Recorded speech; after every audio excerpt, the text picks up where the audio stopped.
Joe FM is a popular Belgian radio station, so when Joe FM's 3rd birthday came up, we had to do more than just throw a big party. So instead we decided to give away the party to a random listener who had his birthday on the same day. The only thing was, we didn't tell the birthday boy.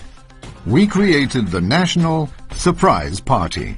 To organize this, we searched the birthdays of every listener who liked and interacted on the Joe FM Facebook page. 321 listeners were shortlisted, and after long deliberation, Björn de Vuist was selected. With his wife as our secret ally and posing as a TV station, we told him he'd won a free trip in a contest his wife had entered.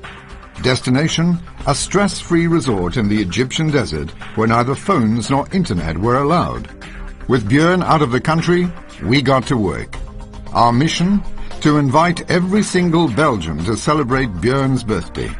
While a TV commercial aired explaining the plan, we put Björn's face everywhere, in magazines and newspapers, on billboards, and on giant birthday cards fans could sign.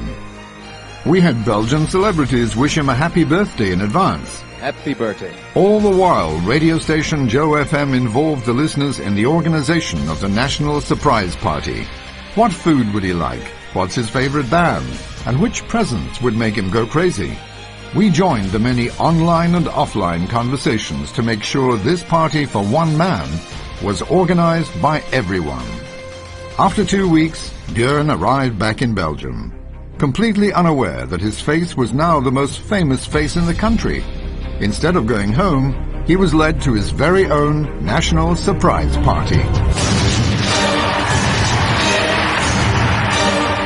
The National Surprise Party took place end of March, and the results were clear even before the party started. Each of the 1,000 entry tickets for the surprise party was claimed in no time. Joe FM's Facebook following rose by 26% in 2 weeks. Listening rates were the highest ever and skyrocketed during the party. We had press coverage in every Belgian media before, during and after the National Surprise Party. And most importantly, Joe FM listener Björn de Vuist will have a story to tell for the rest of his life. Ik heb een van de 3 mooiste momenten van mijn leven verzorgd. Met een trouw, de geboorte van mijn zoon en dit. Dat ga ik nooit vergeten. Dankjewel, merci. Veel plezier.